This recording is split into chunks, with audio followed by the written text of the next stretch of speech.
మీను మస్తాని రచన మన ఇండియా 3వ భాగం 2/6/20 4వ అధ్యాయం పేక ముక్కల మేళ. దేశానికంతటి మాదిరిగా ఉండే భారతీయుడు బొమ్మ ఒకటి గీయమని నిన్ను నేను అడిగాననుకో. అతడు ఏ విధంగా ఉంటాడు, ఏం చేస్తూ ఉంటాడు అన్నట్టు గీస్తావు అని అడిగాను. అతడు సూటేసి మేజా బల్ల దగ్గర కూర్చుంటాడా, లేదా పొడుగాటి షెర్వానీ కోటు తొడుక్కొని బిగువుగా ఉండే కైజారు తొడుక్కొని తలపాగా పెట్టుకొని పాదాలకు చడాగులు అంటే బూట్లు వేసుకొని అతడు నిలబడి నడుస్తూ ఉంటాడు, లేదా నీ భారతీయుడు తెల్లని షర్టు తొడుక్కొని తెల్లటి పంచె కట్టుకొని గాంధీ టోపీ నెత్తి మీద పెట్టుకొని ఉంటాడు. నాకు బొమ్మ వేయటం చేత కాదు, కానీ నా భారతీయుణ్ణి గీసి పెట్టడానికి అదృష్టవశాత్తు ఈ చిత్రకారుడు దొరికాడు. నా భారతీయుడికి ఒంటి మీద షర్టు ఉండదు, కాళ్లకు చెప్పులు ఉండవు, తల మీద మాత్రం చిన్న తలపాగా ఉంది, చిన్న పంచెకట్టు ఎగగట్టి ఉంటాడు. అంతే అతడి దుస్తు. చేతిలో కొడవలి ఉంది. మాదిరిగా ఉండే భారతీయుడంటే నా అభిప్రాయం ఇదే. అంటే మోడల్ ఇండియన్ అన్నమాట.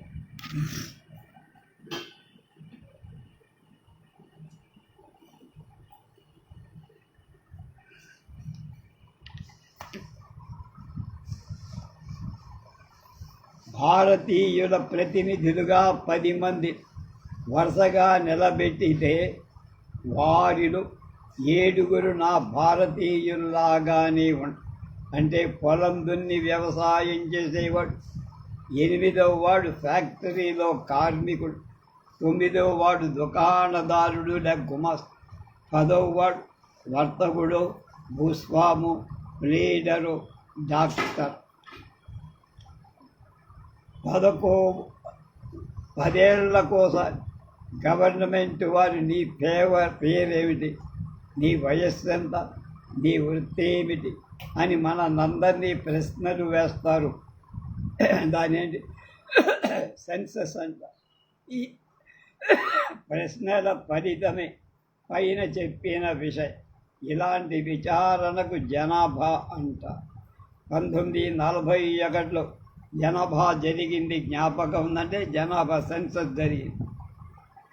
జనాభా వల్ల మనం తెలుసుకునే మొదటి విషయం ఏమిటంటే, ఇండియాలో 100కి సుమారు 90 మంది గ్రామంలో ఉంటారని, 100కి 72 మంది దున్ని సేద్యం చేసి జీవిస్తారని, అలాంటి వాడు కోటాను కోట్లు 7 లక్షల గ్రామాల్లో వ్యాపించి ఉన్నారని మనకి స్టాటిస్టిక్స్ చెప్పు. వీళ్ళంతా పెద్దవాళ్ళు కూడా స్వహస్తాలతో భూమి దున్ని సొంత వ్యవసాయం చేయటం. వీరిలో కొద్దిమంది జమీందారు తండ్రులు తాతలు వీళ్ళకి భూములు పంచిపెట్టారు, గడించి పెట్టి ఏమి పని చెయ్యటం అంటే ఏమిటో వీళ్లకు తెలియదు.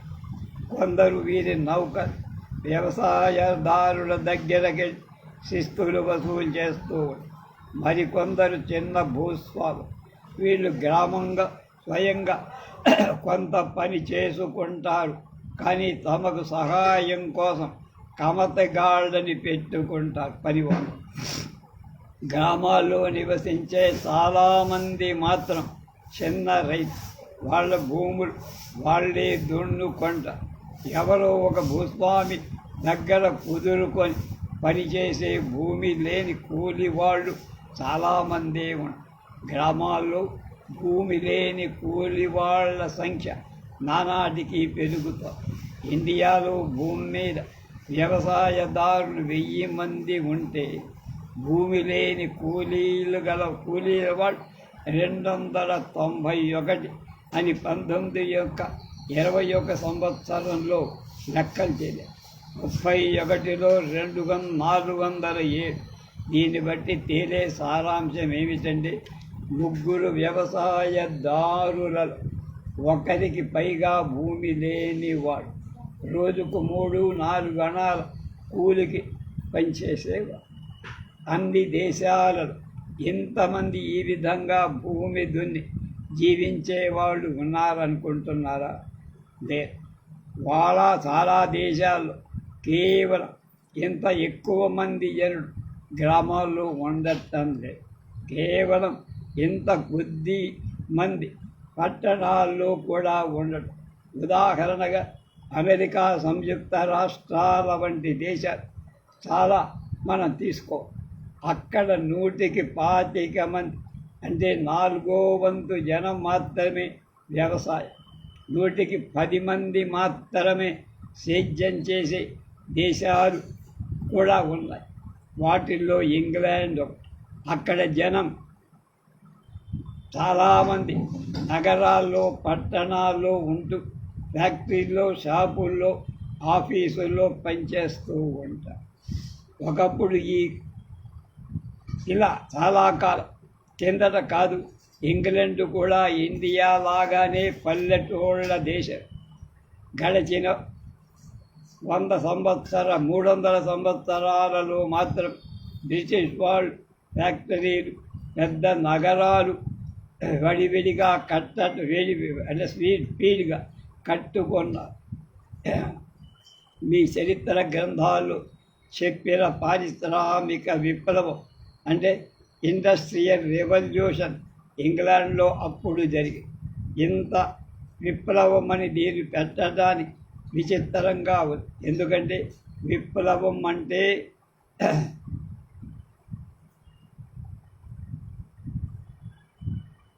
త్వరలో జరుగుతుంది అనుకుంటా, కానీ ఇది 500 సంవత్సరాలు సాగి 200 ఇంకా సాగుతూనే ఉందని కొందరు.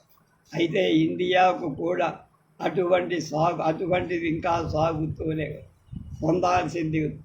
ఇండియాలో రైతులు కూడా నగరాల్లో ఫ్యాక్టరీలో పనిచేయవలసిందేనా? ఇది ఒక పెద్ద ప్రశ్న. నువ్వు నేను సమాధానం చెప్పాలి. ఈ గ్రంథం చివరిలో దీన్ని చూద్దాం. ఒక విషయం మాత్రం బాగా స్పష్టంగా తెలుస్తుంది. మనం భవిష్యత్తు చూడగలిగినంత వరకు ఇండియాలో ఎలాంటి మార్పులు వచ్చినా, ఎలాంటి విప్లవాలు వచ్చినా అది పల్లెటూళ్ళ దేశంగానే ఉండి తీరాలి. భూమి మీద వ్యవసాయం మీద ఆధారపడి రైతుల దేశంగానే ఉండి తీరాలి. నీకు తెలుసా, మన జనసంఖ్య నానాటికి వేగంగా పెరిగిపోతాం. పరిశ్రమలు, నగరాలు అతివేగంగా పెరిగిన మన అదనపు జనసంఖ్యకు అక్కడ చోటు చూపించడం చాలా కష్టం. ఇండియన్ టీమింగ్ మిలియన్స్ అనే పుస్తకంలో 1940 సంవత్సరం నాటి మన జనసంఖ్య 42 కోట్లు, 50 లక్షలకు తగ్గదని చెప్పారు. కాబట్టి ఉత్సాహవంతులు కొందరు ఊహించేటట్టుగా వేగంగా మన పరిశ్రమలు వృద్ధి అయినప్పటికీ మనం సుమారు జనసంఖ్య యావత్తు వ్యవసాయం మీదనే ఇంకా ఆధారపడి ఉండాల్సి వస్తుంది. మన దేశం ఎంత పెద్దదో ఇదివరకు తెలుసుకొని ఉన్నాం. అది ఇంగ్లండు, వేల్స్ దేశాల కంటే 40 ఇంతలు పెద్ద. కానీ ఇండియాలో ఉండే భూమి అంతటి మీద పంటలు పండించలేం కదా. కొంత భూమి మీద నగరాలు, పట్టణాలు, కొండ ప్రేద, కొంత భూమి మీద గ్రామాలు, కొంత పర్వతమయం రాళ్ళమయం, కొంత పల్లం తేమ, కొంత పొడిగు ఇసుకనే. అటువంటి భూమినంతటిని విడిచిపెట్టినా ఏదో ఒకటి పండించుకోవటానికి ఇంకా మనకి ముప్పాదిక భూమి ఉందని మర్చిపోవద్దు. ఇది ఎంత బ్రహ్మాండమైన ప్రదేశమయ్యా! ఇంగ్లీషు రైతు తన భూమిలో ఎంత పండించుకుంటున్నాడు. అంత పంట మనం పండించుకోగలిగితే ఇంగ్లాండ్ దేశమైన భూమి నుండి తీసేయవలసిన ఫలసాయం కూడా తీయడం లేదు. మనం సంవత్సరం 225 రూపాయలు ఖరీదు గల పంట ఒక ఎకరంలో పండించుకోగలుగుతున్నాం. ఇది ఎలా ఎందుకు జరగకూడదు? సహజంగా మన భూమి సారవంతమైందే కదా. తెలివితేటలు ఇంగ్లాండ్ దేశస్తులకు మన వాళ్ళేం తీసిపోరు కదా. ఒకవేళ అలాగే జరిగితే నీకు నాకు ఎంత ఆదాయం వస్తుందో తెలుసా?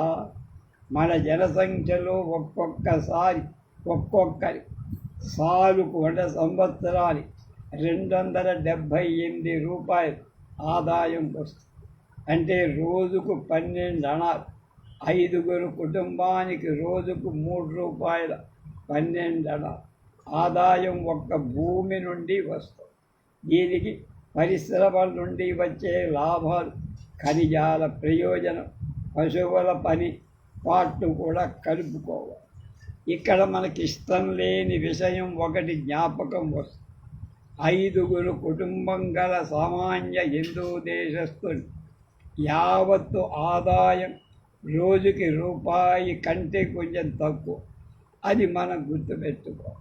అంటే ఒక్క భూమి మీద నుండి రావాల్సిన ఆదాయం సుమారు 25 వంతు మాత్రమే వస్తోంది. ఇక్కడ ఏదో జరగాల్సిన విధంగా జరగలేదని అర్థం. ఈ విషయం గురించి లోతుగా పరిశీలన చేస్తే మనకు తెలిసిందేమిటంటే మన ఐశ్వర్య భవనం పేకముక్కల మేడల కూలిపోవటానికి కారణం ఇంగ్లాండ్ లాగా మన దేశంలో ఒక ఎకరం భూమి 225 రూపాయల ఫలసాయం ఇవ్వటంలా. సాగుకు పనికి వచ్చే మన భూమిలో 3వ వంతుకు తక్కువగా 4వ వంతుకు ఎక్కువగా బంజరు భూమి సాగు చేసే భూమి కూడా 225 రూపాయలకు బదులు 50 రూపాయలు మాత్రమే ఎకరానికి ఫలసాయం ఇస్తారు. అంటే ఇంగ్లాండ్లో వచ్చే దానిలో 4వ వంతు, ఇచ్చే దానిలో 3వ, జపానులో దానికంటే ధాన్యం సంగతి. ఇంగ్లాండ్లో ఎకరం భూమి నుండి సంవత్సరానికి 2000 పౌండ్ల ధాన్యం వస్తుంది. ఇండియాలో 690 పౌండ్లే వస్తుంది. అలాగే చెరకు సంగతి. చెరకంటే మీకందరికీ ఇష్టమే. జావాలో ఎకరం భూమికి 40 టన్నుల చెరుకు పండుతుంది. ఇండియాలో 10 టన్నులు మాత్రమే పండు. ముఖ్యమైన పైరులలో పత్తి ఒకటి. అది తినడానికి కాదు కానీ డబ్బు తెచ్చేస్తుంది. మనకు ఎకరానికి 98 పౌండ్ల పత్తి వస్తుంది. అమెరికా సంయుక్త రాష్ట్రాలు 290 పౌండ్లు ఇస్తుంది. ఈజిప్టులో ఎంత కన్నా విశేషంగా ఎకరానికి 250 పౌండ్లు ఇస్తుంది. అయితే నేను ఐశ్వర్యం భవనం కట్టి మీకు ఆశ పుట్టించటం తప్పంటారా? నిజం చెప్పాల్సి వస్తే నాకు తప్పులాగా తోచడం. ఇంగ్లాండ్ యొక్క పచ్చని చక్కని భూమి కన్నా మన భూమి సారవంతమే. అయితే మన వాళ్ళు తెలివితేటలులే, అనాగరికులే అయితే అది వేరే సంగతి. కానీ అలా కాదే. కాబట్టి ఎకరానికి 225 రూపాయల పంటను మనం ఇప్పుడు పండించకపోతే కొంచెం తక్కువగానైనా మనం పండించగలం. మనం పండించి తీరాలి. అది మనం తీసుకోవాలి. వ్యవసాయ భూమి యజమానుల్లాగా వారికి తిండి లేదు. వ్యవసాయదారుల్లాగా అక్కడ వ్యవసాయంలో పనిచేసే వాళ్ళకి తిండి అనేక విషయాలు తెలియదు. సంవత్సరానికి 4 నెలలకు ఏ పని పశువుల మాట అసలే తిండిదే. వాటికి సరిగా మేపను లేడు, పెంచడు, సరిగా ఉపయోగించడం. భూమి మాట అర్థం లేని చిన్న చిన్న ముక్కలందరి విభాగ కొన్ని వేల సంవత్సరాల కింద బుద్ధుడి కాలంలోను అశోకుడి కాలంలోను ఉపయోగించిన వ్యవసాయ పనిముట్లతో దున్నడం, ఎప్పుడు చాలినంత ఎరువు వేయకపోవడం, అందువల్ల భూమిలో నుంచి మంచి లవణాలు హరించిపోవడం, నదీ తీరంలో ఉండే భూమి మందు ప్రవాహ వేగానికి కొట్టుకుపోవటం, మిగిలిన భూమి నీరు లేక ఆర్చుకుపోయి ఎప్పుడు పొడివుగానే ఉండదు. పూర్వకాలంలో ఏపుగా దట్టంగా పెరిగిన చెట్ల చేమల అడవులు నిండి ఉండకపో మనమంతే దౌర్భాగ్య స్థితిలోకి ఎలా వచ్చాం, ఎందుకు? మనకు తెలివితేటల్లో లోటు లేదు. నీవన్నావు, అవి నీవు అడగవచ్చు. ఈ ప్రశ్నకు సమాధానం కావాలిస్తే ఒక సమాధానం కాదు, అనేకం. మీ చరిత్ర గ్రంథాల్లో చదువుకో. ఇప్పుడు మనం వెనకకు చూడలే, ముందుకు చూస్తాం. కాబట్టి మనం సమాధానం చెప్పుకోవలసిన ప్రశ్న, ఈ స్థితి నుంచి తప్పించుకొని బయటపడే ఉపాయం ఏమి? నేటి ఈ దుస్థితి నుండి తప్పించుకొని మనం బయట పడగలం అని చాలామంది అనుకునే దానికన్నా త్వరగా బయట పడగలం. సాధారణంగా జనులు తమ కష్టాలు కలగటానికి ఇతరుడు కారణం అనుకుంటారు. సంజాయిషి ఒక మంచి సామెత ప్రచారంలో. మీ జమీందార్కి, మీ అస్త్రీ పరమేశ్వర కుసు రైతులకు తెలివి తక్కువ వాడైతే తప్పు కావు. మనం ఎంత తక్కువగా ఉన్నామో నమ్మడం నీ కష్టమేమో. నీకు ఆ విషయం తర్వాత చెబుతా. 5వది, భూమి యొక్క ఉప్పు. బైబిల్లో ఉత్తములకు భూమి యొక్క ఉప్పు అని పేరు. భూమి యొక్క ఉప్పు అని పేరు. ఉత్తముల మంచి వాళ్ళకి ఒక పేరు, the salt of the earth. ఉప్పు అంటే మాట ఉత్తత్వం అనే గొప్ప లక్షణాన్ని సూచించడానికి. నీతికి పేర్లు మనకు ముఖ్యం కాదు, అవి మన చేసే మేలు చూడ. భూమి మీద మొక్కలు మొలవటానికి సూర్య, నీరు, గాలి, భూమి అవసరమని చెప్పి, మొక్కలు పెరగటంలో భూమిలో ఏముంది అనే ప్రశ్న భూమిలోని లవణాలు అని సమాధానం. ఈ లవణాలు ఒక పొలంలో కావలనండి ఉండాల్సిన విధంగా ఉంటే త్వరగా మొక్కలు పెరుగుతాయి, సాగు బాగా ఉంటుంది. లవణాలు అన్నీ కూడా కొన్ని చోట తక్కువగా ఉంటే పంటల్లో కనుక సహజంగా భూమిలో కలిసి ఉండే లవణాలు మితంగానే ఉంటాయి. మంచి వస్తువులన్నీ మితంగానే ఉంటాయి కనుక దాని జాగ్రత్త. భూమి నుండి 20 పౌండ్ల నైట్రోజన్ లాగి వేస్తుంది. సామాన్యంగా మొక్కల రూపంగా, గింజల రూపంగా భూమి నుండి లవణాలు వస్తున్న కొద్ది భూమిలోని లవణాలు తగ్గిపోతాయి.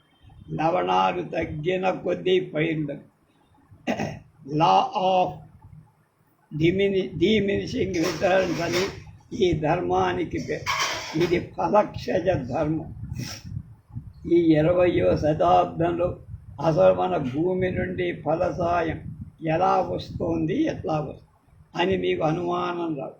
ఈ పారికి ప్రపంచంలో ఉండే భూమంతా నిస్సారమైపోయి మనకు తిండి దొరకకుండా పోయి ఉండాలి కదా.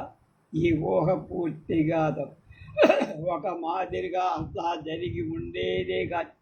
ఏదో ఒక విధంగా మనుష్యులు తగ్గిపోయిన లవణాలు పూర్తి చేస్తూ నైసర్గికంగా జరిగేదానికి తోడ్పాటు చేస్తూ ఉన్నారు. బూడిద, ఎముకలు, పేడ, సున్నం వీటిలో ఉన్న లవణ భూమి నుండి పైరుల రూపంలో బయటికి పోయే లవణాలు ఒకటి అలాంటి పదార్థాలు మట్టిలో కలిపి లోటు పూర్తి చేసి అలాంటి పదార్థాలకు ఎరువులని పేరు. ఇంకో విధంగా కూడా సూచించవచ్చు. లవణాలు మరలా భూమిలో ప్రవేశపెడుతున్నాయి. ఎలా? ఒకే పొలంలో ఒక పైరు వేసిన తర్వాత వేరొక పైరు వేస్తారు. ఒక పైరు భూమి నుండి ప్రత్యేకంగా ఒక మాదిరి లవణమనే గ్రహిస్తాం. కాబట్టి ఏ ఒక్క లవణం పూర్తిగా భూమి నుండి హరించిపోదు. దీన్నే రొటేషన్ ఆఫ్ క్రాప్స్, పైరులను మార్చడం, పంట మార్పిడి. హిందూ దేశంలో ఈ పద్ధతి ఎన్ని వందల సంవత్సరాల నుంచి అమలులో. యూరోప్ దేశస్తులు దీని విలువ గ్రహించటానికి పూర్వం నుంచి మనకు ఒక గ్రామంలో నీ ఉండటం చేత ఎప్పుడు లేదా ఒక గ్రామం కూడా నువ్వు పోవటం చేయకపోతాయి. భూమిగా ఉండే ప్రజల లవణాలన్నిటికీ నీ సంబంధం ఏమిటి అని నీకు ఒక అనుమానం రావు. అయితే దానికి సులభంగా ఇలా తెలివి తక్కువగా ప్రవర్తించే రైతుల్లో ఒక్కడి వద్ద అతడి రాముడందాం వెళ్ళి పేరు అడగటం, తన పొలంలో వేసుకోవటానికి బదులు పిడకలుగా చేసి ఎందుకు కాల్చేస్తున్నాడు అడుగుదా. అది బాగా మండుతుంది అంటాడు వాడు. ఫైర్లు పెంచుకోవడానికి అంతకంటే ఎక్కువ ఉపయోగం కాదా అంటావు. కావచ్చు, మరి నేను అన్నం వండుకోవాలిగా ఎట్లా? మేము బొగ్గువాయు వెలిగించి వండుకొండ అంటావు. అంటే రాముడు తల ఊగిపోయి బొగ్గువాయు అంటే అతనికి తెలియదు, ఎప్పుడూ వినలేదు. కొని వంట చెరుకు లేదా బొగ్గులు లేవా? అవి చాలా ఖరీదు. పిడకలకు నేను డబ్బు ఖర్చు పెట్టక్కర్లేదంట. ఈ మందబుద్ధి రాముడు ఎలా నచ్చ చెప్పటమా అని నువ్వు ఆలోచిస్తే నీలో ఆలోచన తటాలుంటుంది. తెలిసిన వాడి మందహాసం చేస్తూ అడుగుదా, నీ దగ్గర ఒక 5 రూపాయలు నోటు ఉందా? ఇప్పుడు నా దగ్గర లేదు. నేను పండిన పంట అమ్మినప్పుడు నీవు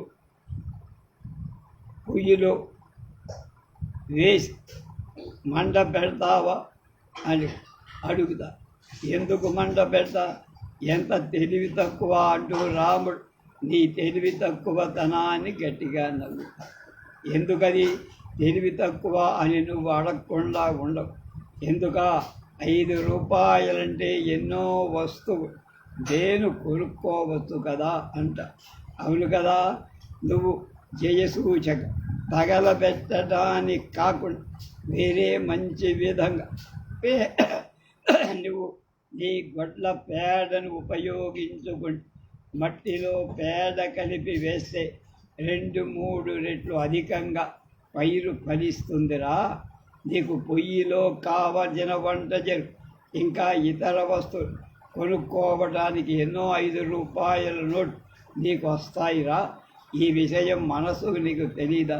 సోక్రటీస్ గ్రామాల్లో తిరిగి ఇలాంటి ప్రశ్నలు అడిగి గ్రామస్తులను చైతన్యం చేసినట్టుగా నేను చాలా కథలు చదివా, నెట్లో కూడా చెప్పినాను.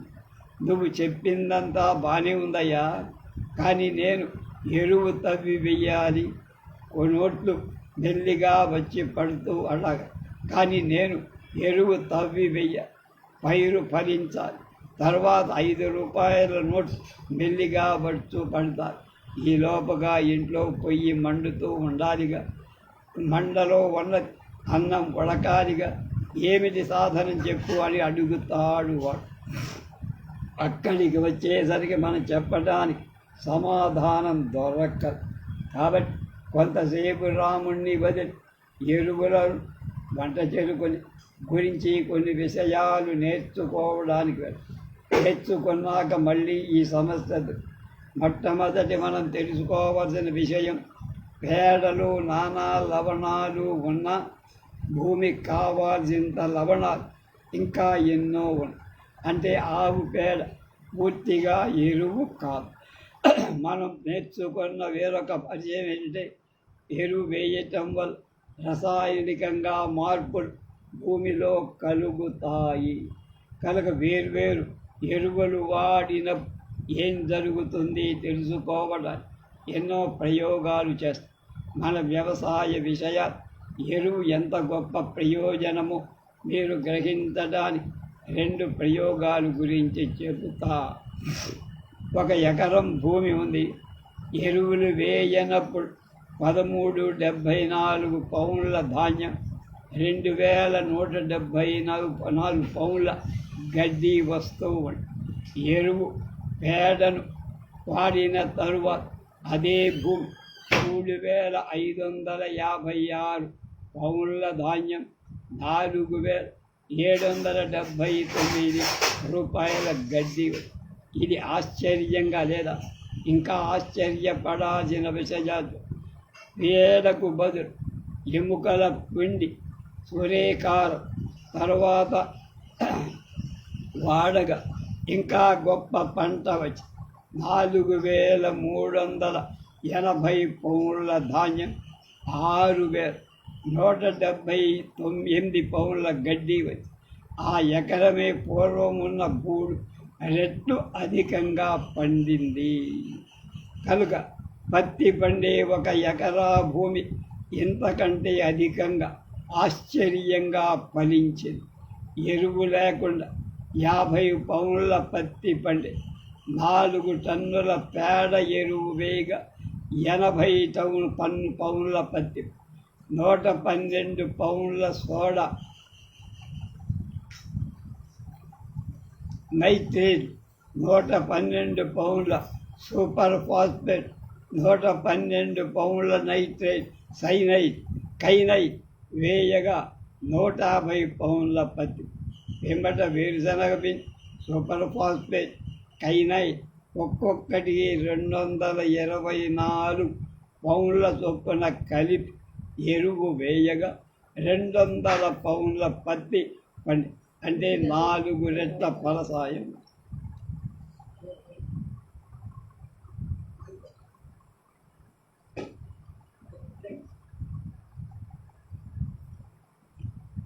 ఎలాంటి లవణ లక్షణాలు భూమికి అవసరం వాటిని కనుక అందిస్తే నీకు ఇమ్మడి ముమ్మడిగా పంట పండుతుంది అనే సంగతి ఆ రాముడికి మనం చెప్తాం.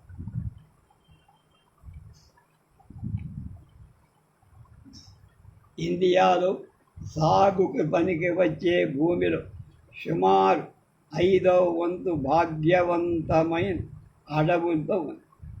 మనకున్న అమూల్యమైన ఆస్తిలో అది 20 కోట్ల ఎకరాల భూమి మీద అవి పెరిగాయి. మన వాటి వల్ల సంవత్సరానికి 6 కోట్ల రూపాయల విలువ గల సరుకు ఇస్తాం. మన దేశం యొక్క శీతోష్ణ స్థితి అనుకూలంగా ఉండటం వల్ల పెద్ద పెద్ద చిన్న మొక్కలు విడిగా వేరంగా పెరుగు సంవత్సరానికి 10 కోట్ల టన్నుల చొప్పున కర్రలు కొట్టుకుంటున్న మన అడవులు ఎంత మాత్రం పల్చబడ. గోండులని అడవి జాతి మనుషులు పాడుకునే అడవి పాట ఒకటి. మావిళ్ళు, చింతళ్ళు, అరటి మొక్కలు,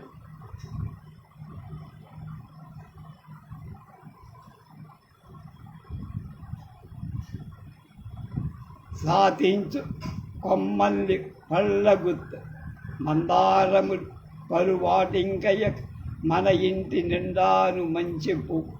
నోటితో నిలుపప్పు నోరు కట్టించి విడవకుండా నీళ్లు తోడిపోయి తప్పకుండా చెట్టు ప్రాడినా పోదా.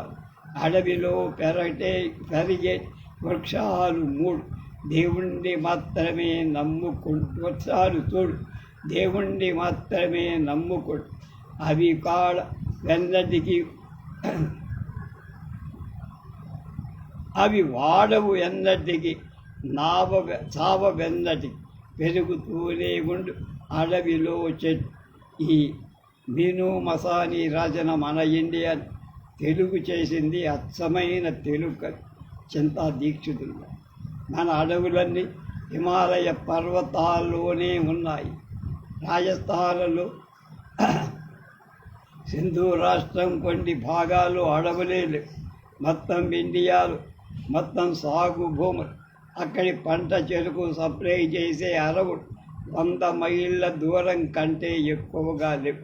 ఎక్కడ వర్షం జాస్తిగా ఉంటుందో అక్కడ తాటి, ఈత మొదలైన చెట్లు, పెరన్ మొక్కలు, వెదురు, రబ్బరు చెట్లు, నీటితో నిండిన పచ్చని అడవులు ఎత్తైన కొండల మీద పైన వనాలు పెరుగుతాయి. తేకు, తుమ్మ మొదలైన చెట్లు కింద పెరుగుతాయి. కొన్ని చోట్ల అడవుల నుంచి కర్రలను గ్రామాలు చేర్చడానికి రైళ్ళు, రోడ్లు కావాలి.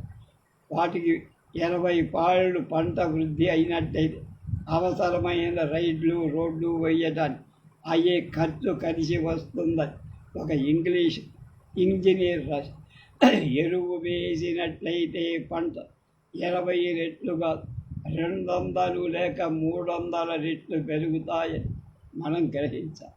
అయితే పేదలకు బదులు, పిడకలకు బదులు ఉపయోగించడానికి చాలినంత వంట చెరుకు మనకున్నదా?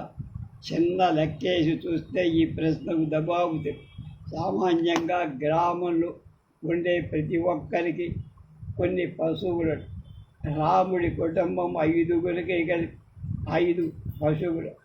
సంవత్సరానికి అతను 5×1 8.5 టన్నుల పేడ దొరుకు, 2 టన్నుల ఎండు కట్టెలు ఈ పెడకలకు సమానం. ఇండియాలో ఉన్న గ్రామాల్లో రాముడి కుటుంబం వంటి కుటుంబాలు 8,50,00,000. వాళ్ళకి వంట చెరుకు అంటే 6,80,00,000 ఎండు కట్టెలు అవసరం. అంత వంట చెరుకు మనకుందా? ఉన్నదని నేను చెప్పగలను. మనం చూసాం కదా, మన అడవుల నుంచి 10 కోట్ల టన్నుల కర్రను తీసుకున్న సంవత్సరం అవి పల్చబడవు. అట్లా మన అడవుల వ్యవహారాలన్నీ ఉండవలసిన విధంగానే ఉన్నాయి అనుకోలేం. మనకు వాటి నుంచి ఎంత రావాల్సి ఉంటుందో అంతా రావడం. అందువల్ల కలిగిన ప్రమాదం ఏమిటంటే మన భూమి నానాటికి క్షీణించటం. ఇక 3 రకాలుగా జరుగుతుంది ఆ క్షీణత. అంచులన్నీ మట్టిని వదులుకొని తీసుకుపోగా నది పక్కన ఉండే నేల క్రమంగా మాయము. జోరుగా వర్షాలు పడిన మట్టి కొట్టుకుపోవడం, కొండల మీద రాళ్ళు బయటపడ, తీవ్ర వాయువులు కూడా భూమి పైభాగంలో ఉండే మట్టిని ఎగరగట్టుకొని పోవటం క్షీణిస్తుంది. నీరు, వాయువు చేసే ఈ కార్యక్రమాలకు ఒరిపిడి అంటారు. కనుక ఇండియాకు వాయువ్య మూలంలో అడవులలో బాబర్ చక్రవర్తి 400 సంవత్సరాలకు పూర్వమే ఖడ్గ మృగాలను వేటాడేవారు. ఇప్పుడు ఆ అడవులకు నీరు లేక కనుమలైపోయి కనుక సంయుక్త రాష్ట్రాలు కొన్ని భాగాలు ఈ వరపడి మట్టి కొట్టుకుపోతాం, శాండ్ ఇరోజన్ అంట తీవ్రంగా ఈ రాష్ట్రం గుండా యమునా నది పాత్ర వానాకాలం పర్వతాల నుండి తీవ్ర వేగంతో ప్రవహించే వరదల కడచిన 500 ఏళ్ల యమునా నది గర్భం 550 అడుగులు తగ్గిపోయి అడవులే జీల్చి ఉన్నట్టయితే ఈ నీటి వేగాన్ని అవి అడ్డగించేవి. అలా జరగల. అలాగే ఇటావా అనే జిల్లా జిల్లా సంవత్సరానికి 250 ఎకరాల చొప్పున త్వరగా ఎడారిగా మారి. కాబట్టి ఒరిపిడి ఆపటానికి ఈరోజు వంట చెరుకు పశువులకు మేత లభించడానికి కొత్త అడవులు పెంచడానికి ప్రయత్నం ప్రారంభమై అక్కడ పెంచిన చెట్టు ఎటువంటి తుమ్మ, విషాం, తేకు మొదలై 3 ఏళ్లలో అవి 2 మొదలు 4 నిలువల ఎత్తు వరకు చక్కని వనాలు పెరిగి ఇలా అడవులు పెరగటానికి ఎకరానికి 27 రూపాయలే ఖర్చు. ఈ ఖర్చు చాలా. ఎందువల్లంటే అడవుల నుండి ఇంటికి వాసమే కాదు, వంటజరు, పశువుల మీద, కర్పూర తైలం, ముడి సరుకు లక్క, గుగ్గిల, రబ్బరు, తోళ్ళు, పదులు చేసుకునే వస్తువులన్నీ దొరుకు. ఎండగా ఉన్న తలదాచుకోవటానికి అడవులు నీడ, వేసవి కాలంలో వేడి తగ్గి వరదలలో, నదులలో, కాలాకాలంలో నీటి ప్రవాహ వేగాన్ని ఒలిపిడి వల్ల మన్ను కొట్టుకుపోకుండా భూమిని కాపాడేవి చెట్లు. వాన అధికంగా కురియటానికి చెట్లే కారణం.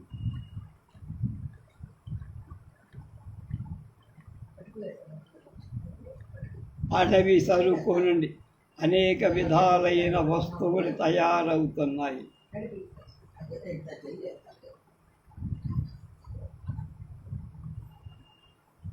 యూకలిప్టస్ ఆయిల్ అక్కడి నుంచే వస్తుంది. అడవులపై పెంచిన అడవులు పెంచితే సముద్రాలు దాటక రావ కొయ్యలు, ఇంటికి వాసం, రైళ్లకు దొంగలు, అలాగే నదుల మీద బాటలకు వంద అడవులు పెంచిన లాభం కలుగుతాయి.